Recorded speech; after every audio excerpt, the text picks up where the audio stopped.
جب تک مرشد کی تلاش جاری ہو مرید نہیں کیے جا سکتے۔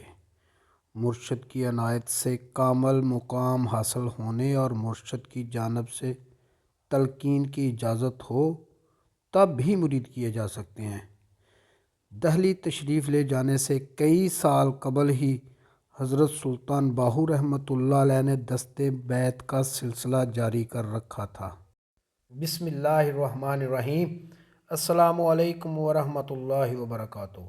الصلاۃ والسلام علیک یا سیدی یا رسول اللہ وعلی آلک واصحابک یا سیدی یا حبیب اللہ۔ ناظرین، آج کا ہمارا موضوع حضرت سلطان باہو رحمۃ اللہ علیہ کے مرشد کون ہیں، جسے دو حصوں میں تقسیم کیا گیا ہے۔ آج اس کا پہلا حصہ آپ کی سماعتوں کی نظر ہے، تو آئیے چلتے ہیں اپنے موضوع کی جانب۔ حضرت سلطان باہو رحمۃ اللہ علیہ مادرزاد ولی اللہ ہستی ہے۔ آپ رحمۃ اللہ علیہ کے بچپن میں ہی جب آپ رحمۃ اللہ علیہ کی نگاہ کسی غیر مسلم پر پڑتی تو وہ کلمہ طیب پڑھ کر دائرہ اسلام میں داخل ہو جاتا۔ آپ رحمۃ اللہ علیہ فقر کی منازل طے کر کے سلطان الفقراء کے مقام پر اس طرح براجمان ہوئے کہ یاہو اور باہو رحمۃ اللہ علیہ میں صرف ایک نقطے کا فرق رہ گیا۔ ان مقامات کا حصول مرشد کامل کے بغیر ناممکن ہوتا ہے۔ مرشد اپنے مقام و مرتبہ کے مطابق اپنے مرید کو منازل طے کراتے ہیں۔ حضرت سلطان باہو رحمۃ اللہ علیہ کو جس مرشد کامل نے سلطان الفقراء کے مقام تک پہنچایا، اس مرشد کامل کا اپنا مقام و مرتبہ کیا ہوگا؟ اس سوال کا جواب دینا انسانی عقل و دانش اور فہم و فراست کے دائرہ اختیار سے انتہائی بلند و بالا ہے۔ حضرت سلطان باہو رحمۃ اللہ علیہ نے اپنی کئی کتب میں اپنے دست بیعت ہونے کا تذکرہ فرمایا ہے۔ علاوہ ازیں آپ رحمۃ اللہ علیہ اپنے مرشد کا اسم مبارک بھی ضبط تحریر میں لائے۔ ایک مقام پر آپ رحمۃ اللہ علیہ فرماتے ہیں: وَاَز حضور فائز النور اکرم نبوی صلی اللہ علیہ وآلہ وسلم حکم ارشاد خلق شدہ، چہ مسلم چہ کافر، چہ با نصیب چہ بے نصیب، چہ زندہ چہ مردہ۔ آپ رحمۃ اللہ علیہ فرماتے ہیں: اور حضور پر نور صلی اللہ علیہ وآلہ وسلم نے مجھے خلق خدا کو تلقین اور ارشاد کا حکم فرمایا۔ اب میری نظر میں کیا مسلم، کیا کافر، کیا بانصیب، کیا بے نصیب، کیا زندہ، کیا مردہ، سب برابر ہیں۔ حضرت سلطان باہو رحمۃ اللہ علیہ نے اپنی ظاہری حیات میں کئی ایک سفر کیے۔ اس طرح آپ رحمۃ اللہ علیہ سے بہت سے صوفیاء کرام کی ملاقاتیں ہوئیں۔ دہلی کا سفر بھی اسی ضمن میں آتا ہے۔ بادشاہی مسجد دہلی میں آپ رحمۃ اللہ علیہ سے مغل بادشاہ اور اورنگزیب نے بھی ملاقات کی اور آپ رحمۃ اللہ علیہ سے روحانی فیض بھی حاصل کیا۔ وہیں پہ آپ رحمۃ اللہ علیہ اپنی کتاب اورنگ شاہی ضبط تحریر میں لائے۔ آپ رحمۃ اللہ علیہ سے حضرت عبد الرحمن دہلوی رحمۃ اللہ علیہ کی ملاقات کا تذکرہ اسی سفر کے دوران کیا جاتا ہے۔ اس ملاقات کے حوالہ سے آپ رحمۃ اللہ علیہ کی بیعت حضرت عبد الرحمن دہلوی رحمۃ اللہ علیہ سے جوڑنے کا جتن محض قیاسی ہے۔ ناظرین، یاد رہے کہ یہ سارا موضوع کتاب تذکرہ سلطانی سے لیا گیا ہے، جس کے مصنف بابا جی ممتاز بلوچ صاحب فرماتے ہیں: اپریل 2004 عیسوی میں مجھے دہلی جانے کا موقع میسر آیا۔ میں پرانی دہلی پہنچا، بادشاہی مسجد میں نماز ادا کی۔ وہیں بادشاہی مسجد میں، جس میں حضرت سلطان باہو رحمۃ اللہ علیہ سے شہنشاہ ہند اورنگزیب نے شرف ملاقات حاصل کیا اور روحانی فیض و تلقین حاصل کی، اس بادشاہی مسجد کے گرد و نواح میں زیادہ تر آبادی مسلمانوں کی ہے۔ میں نے کئی ایک لوگوں سے حضرت عبد الرحمن دہلوی رحمۃ اللہ علیہ کے بارے میں معلومات حاصل کرنے کی کوشش کی، مگر وہ لوگ تو ان کے بارے میں کچھ بھی نہ جانتے تھے۔ کافی جدوجہد کے بعد میں نے اردو بازار کا رخ کیا۔ صوفیہ کرام کے حوالہ سے لکھی گئی کئی کتابیں ملاحظہ کیں تو حیرانی ہوئی۔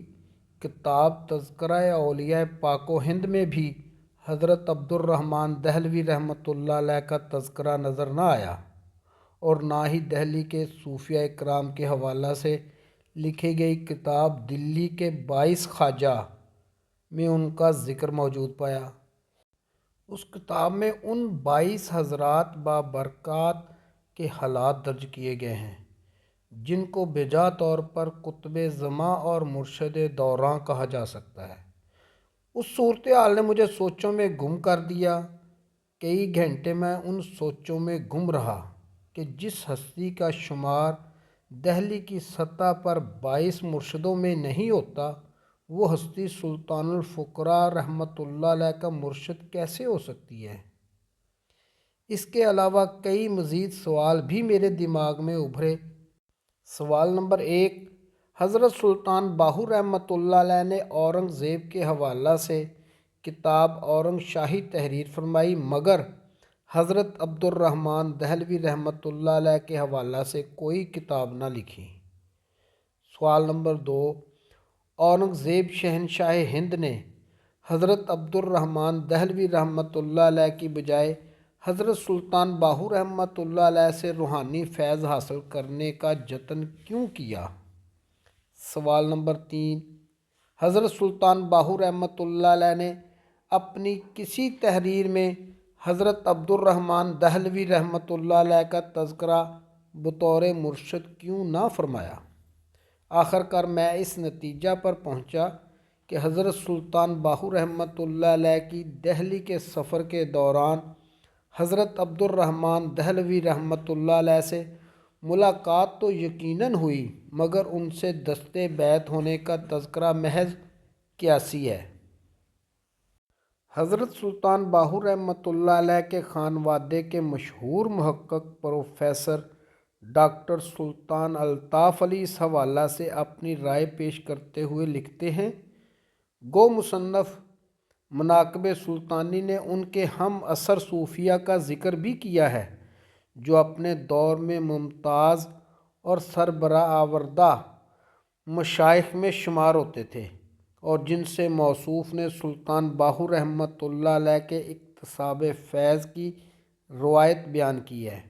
مگر یہ عجیب اور حیران کن بات ہے کہ سلطان باہو رحمۃ اللہ علیہ صاحب نے اپنی تصانیف میں ان میں سے کسی کا نام نہیں لیا۔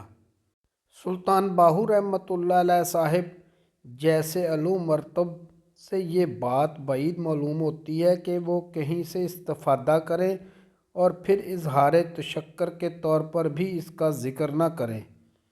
وہ اپنی والدہ ماجدہ کی تربیت کو یاد کرتے ہیں تو وجد کی حالت میں پکار اٹھتے ہیں، 100 بار ان کی والدہ پر آفرین کہ ان کا نام باہو رحمۃ اللہ علیہ رکھا۔ حضرت محبوب سبحانی سید شیخ عبد القادر جیلانی رحمۃ اللہ علیہ سے وابستگی اور ان سے فیض کا ذکر کرتے ہیں۔ پروفیسر سید احمد سعید ہمدانی نے حضرت سلطان باہو رحمۃ اللہ علیہ کی حیات و تعلیمات کے حوالہ سے تحقیقاتی کام سر انجام دیا ہے۔ وہ بھی حضرت سلطان باہو رحمۃ اللہ علیہ کی بیعت کے بارے میں لکھتے ہوئے آپ رحمۃ اللہ علیہ کی ظاہری بیعت کی نفی کرتے ہیں۔ اس ضمن میں وہ اپنی رائے یوں بیان کرتے ہیں، مناقب سلطانی میں یہ بھی لکھا ہے، چونکہ حضرت سلطان العارفین رحمۃ اللہ علیہ مادرزاد ولی تھے، اس لیے روز پیدائش سے ہی صاحب اسرار تھے۔ نیز آپ رحمۃ اللہ علیہ خود فرماتے ہیں کہ مجھے انوار ذات کی تجلیات کے مکاشفات کے سبب ظاہری علم اور ورد و وظیفہ کے لیے فرصت نہیں۔ میں ہر وقت وحدانیت میں مستغرق اور سیر فی الذات میں رہتا ہوں۔ اگر ظاہری علم یا ورد وظیفہ کی فرصت اور ضرورت نہ تھی تو پھر ظاہری مرشدی کی ضرورت سے بھی آپ رحمۃ اللہ علیہ اسی طرح بے نیاز تھے۔ پروفیسر ڈاکٹر سلطان الطاف علی کا تعلق حضرت سلطان باہو رحمۃ اللہ علیہ کے خانوادہ سے ہے۔ آپ رحمۃ اللہ علیہ کی ظاہری بیعت کو وہ بھی اسی انداز میں رد کرتے ہیں۔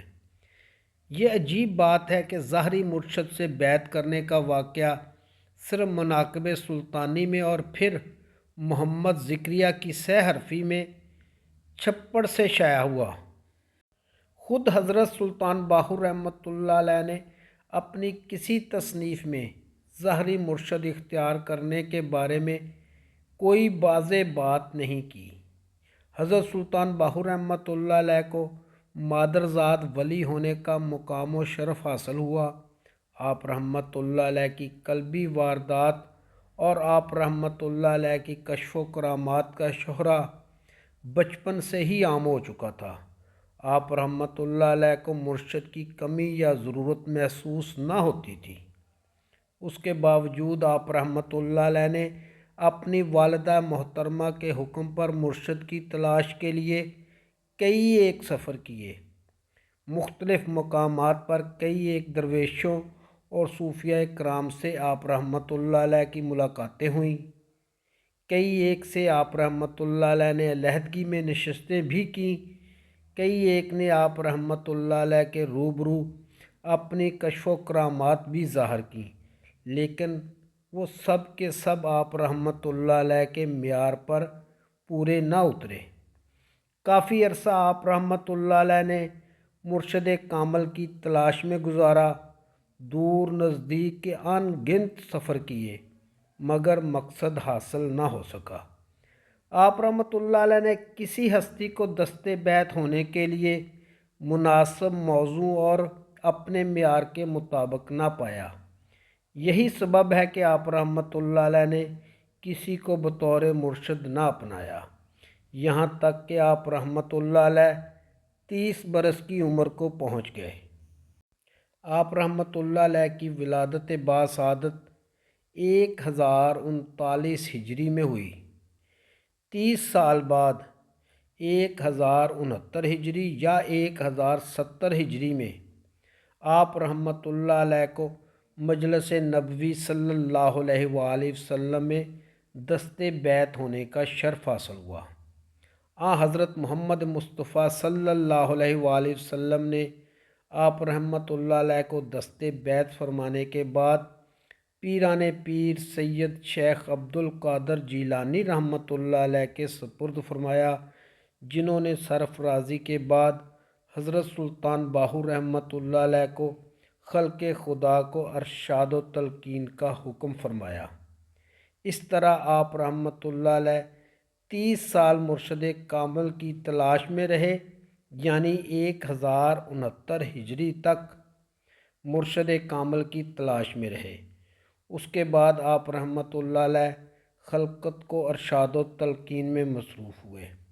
اس زمن میں صاحب مناقب سلطانی لکھتے ہیں کہ آپ کی تصانیف سے یہ بات پایا تحقیق کو پہنچ چکی ہے کہ آپ رحمۃ اللہ علیہ فرماتے ہیں کہ میں 30 سال مرشد کی تلاش میں پھرتا رہا اور کئی سال طلب اللہ کی طلب میں بسر ہوئے۔ اس کا مطلب یہ ہے کہ 30 سال بعد مجھے کامل مرشد ملا اور اب مدت ہو گئی ہے کہ میں سچے طالب کی تلاش میں ہوں۔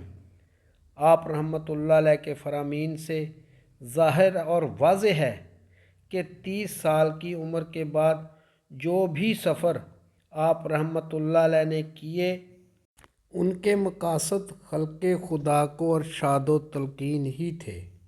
علاوہ ازیں آپ رحمۃ اللہ علیہ کو طالب اللہ کی طلب تھی۔ آپ رحمۃ اللہ علیہ نے دہلی کا سفر 1078 ہجری میں فرمایا۔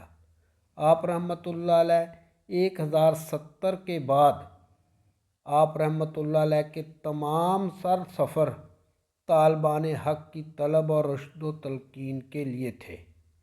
دہلی کا سفر بھی اسی مقصد کے لیے تھا۔ حضرت سلطان باہو رحمۃ اللہ علیہ جب دہلی تشریف لے گئے تو اس وقت آپ رحمۃ اللہ علیہ کی عمر 40 برس تھی۔ جس کا تذکرہ صاحبزادہ سلطان حامد رحمۃ اللہ علیہ نے اس طرح فرمایا ہے: اس وقت بھی آپ رحمۃ اللہ علیہ کی والدہ ماجدہ زندہ تھیں۔ ان دنوں حضرت سلطان العارفین رحمۃ اللہ علیہ کی عمر 40 سال تھی۔ چنانچہ خود ہی اپنی تصانیف میں فرماتے ہیں کہ میں 30 سال مرشد کامل کی تلاش میں اور ساری عمر طالب صادق کی طلب میں رہا، لیکن دونوں نہ پائے۔ جب تک مرشد کی تلاش جاری ہو مرید نہیں کیے جا سکتے۔ مرشد کی عنایت سے کامل مقام حاصل ہونے اور مرشد کی جانب سے تلقین کی اجازت ہو تب بھی مرید کیے جا سکتے ہیں۔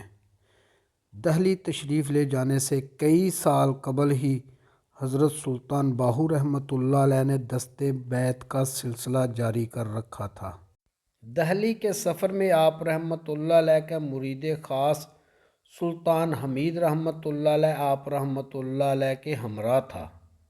مولوی محمد دین گجراتی نے 1927 عیسوی میں ایک رسالہ شائع کیا۔ حضرت سلطان باہو رحمۃ اللہ علیہ کی حیات مبارکہ کے حوالہ سے خاصہ تحقیقی کام اس میں شامل کیا گیا۔ اس تحقیقی کام میں حضرت سلطان باہو رحمۃ اللہ علیہ اور پیر عبد الرحمن قادری رحمۃ اللہ علیہ کی دہلی میں ہونے والی ملاقات کا واقعہ بھی شامل کیا گیا۔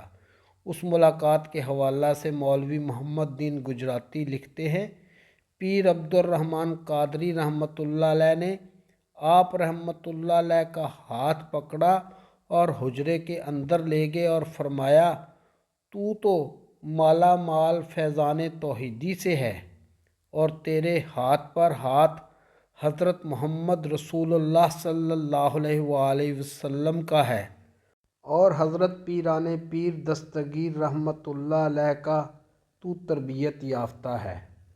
ناظرین، امید ہے کہ آپ کو آج کی ویڈیو پسند آئی ہوگی۔ آئندہ ملیں گے اسی موضوع کے بقیہ حصہ دوسرا کے ساتھ۔ اس وقت تک اپنا خیال رکھیے گا۔